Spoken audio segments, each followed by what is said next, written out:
L'actualité de notre rencontre est marquée par les réformes majeures introduites par la loi numéro 008 2025 ALT du 9 juin 2025 portant organisation judiciaire et la loi 009 2025 ALT du 12 juin 2025 portant code de procédure pénale promulgué le 20 juin 2025. Ces textes consacrent des innovations profondes qui redéfinissent non seulement l'architecture institutionnelle de la justice, mais aussi les mécanismes d'enquête, de poursuite, de jugement et d'exécution.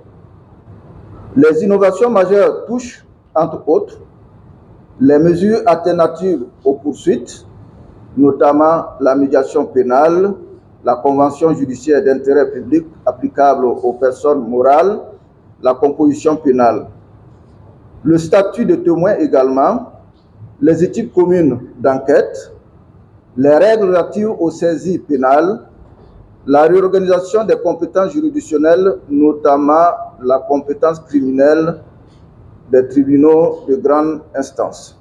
Et enfin, la révision des délais légaux dans de multiples domaines. Ces réformes exigent de chacun d'entre nous une bonne connaissance des mécanismes nouveaux, une compréhension partagée des enjeux et une harmonisation de nos pratiques afin d'éviter de difficultés dans leur mise en œuvre.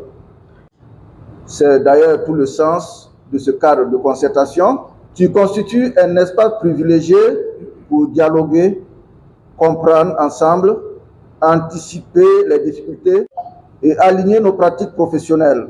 Durant ces 2 jours de travaux, il s'agira principalement d'outiller les acteurs du parquet, du siège, de l'instruction et de la police judiciaire sur les innovations textuelles contenues dans les lois de juin 2025. Approfondir la compréhension de la nouvelle procédure criminelle. Il s'agit de renforcer la maîtrise et l'application concrète de la médiation pénale, de la composition pénale, de la convention judiciaire d'intérêt public. D'améliorer la pratique des saisies pénales et des enquêtes patrimoniales. D'approfondir le mécanisme des équipes communes d'enquête. D'appréhender les innovations des procédures impliquant les mineurs. Identifier ensemble les difficultés rencontrées sur le terrain et formuler des recommandations opérationnelles. Ce cadre de concertation, donc, n'est pas un simple atelier, c'est un outil stratégique de mise en cohérence de notre action, de renforcer les compétences et de consolider la chaîne pénale. Les défis de la justice pénale sont immenses. Criminalité économique, cybercriminalité, délinquance transfrontalière, protection des mineurs, lutte contre la fraude et nécessité de garantir une justice efficace respectueuse des droits fondamentaux. Les innovations textuelles de 2025 nous offrent de nouveaux outils. Il nous revient de les maîtriser, de les appliquer avec rigueur.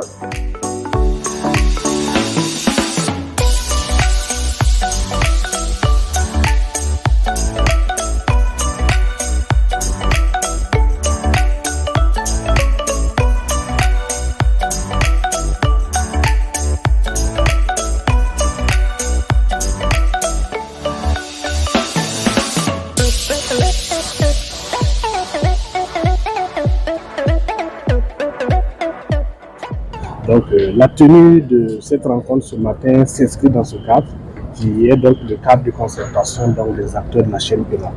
Il est en principe institué donc, dans tous les tribunaux et Ouaga 1 aujourd'hui nous fait l'honneur de tenir donc, ce cadre donc, de concertation donc, sur les acteurs de la chaîne pénale. Les innovations essentielles qu'on peut donc parler, c'est essentiellement celles qui sont contenues dans le code de procédure pénale. Et alors, il y a d'abord donc l'institution de ce que nous appelons donc les alternatives aux poursuites. Voilà, la chaîne pénale est engorgée et l'une des solutions qui a été trouvée, c'est de faire en sorte qu'on puisse avoir des solutions, des leviers en amont au procureur pour que tous les dossiers ne soient pas systématiquement mis dans les circuits de jugement. Donc l'une des innovations, c'est les alternatives aux poursuites. Voilà, vous avez la médiation pénale, vous avez la composition pénale, voilà, vous avez donc la convention d'intérêt judiciaire également qui s'inscrit donc dans ce cadre. Et également, vous avez donc des innovations tendant donc à la réduction des délais. Les délais, parce qu'on a trouvé qu'un certain nombre de délais étaient plus ou moins longs, ce qui était de nature à décourager les justiciables. Donc l'une des innovations a été donc de réduire donc le délai de traitement des dossiers. Et aussi dans le cadre donc de la réduction du délai de traitement des dossiers, il a été institué désormais donc une chambre criminelle. Une chambre criminelle au niveau du tribunal de grande instance qui aura la lourde tâche désormais de juger donc les affaires criminelles. Et il faut le rappeler, avant les affaires criminelles étaient jugées au niveau de la cour d'appel et le coût et les délais faisaient que c'était suffisamment long. Voilà pourquoi cette innovation donc a institué donc les chambres criminelles donc désormais au niveau donc des tribunaux de grande instance. Voilà, à ce jour déjà il y a beaucoup de dossiers qui sont jugés en matière criminelle donc par les tribunaux de grande instance. Voilà, donc, au niveau donc du code donc portant organisation judiciaire, on va en parler. Et voilà, il y a aussi la réduction des distances. Voilà, les populations étaient autrefois confrontées donc à ces délais. Voilà, à ces distances qu'il fallait parcourir donc, pour atteindre les juridictions. Désormais, il a été institué donc, un tribunal social voilà, dans tout le ressort de tous les tribunaux de grande instance. Donc, au lieu de quitter la province pour venir à Ouaga, pour un contentieux social, désormais, au niveau des tribunaux de grande instance, on a donc ce qu'on appelle les tribunaux sociaux. Et l'une des innovations également, c'est que désormais, les juridictions peuvent tenir les audiences en langue nationale, ce qui n'était pas le cas. Voilà, souvent pour faute d'interprète, les dossiers étaient renvoyés. Voilà. Aujourd'hui, lorsque les circonstances permettent, lorsque les parties y consentent, en tout cas, les audiences peuvent se tenir donc en langue nationale, parce que les langues nationales aujourd'hui sont les langues donc, de travail au Burkina Faso.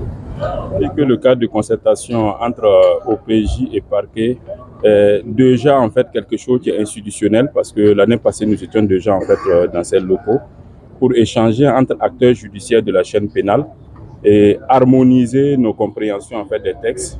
Et dans ce contexte en fait de relecture en fait de la loi 08 et puis 09 qui consacre bien sûr le code de procédure en fait pénale, il était nécessaire que les acteurs en fait puissent se retrouver et échanger en fait autour des différentes innovations des textes en fait qui viennent d'être adoptés en fait au niveau de l'Assemblée nationale. Il faut dire que nous attendons une meilleure compréhension des procédures alternatives en fait aux poursuites.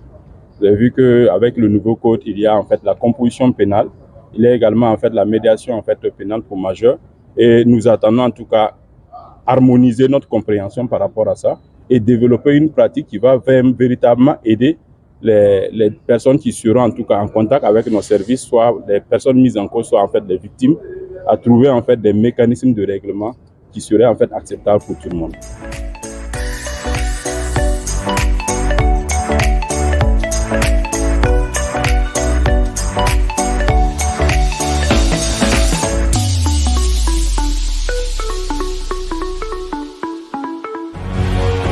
Face au 7, une autre facette de l'information au Burkina Faso.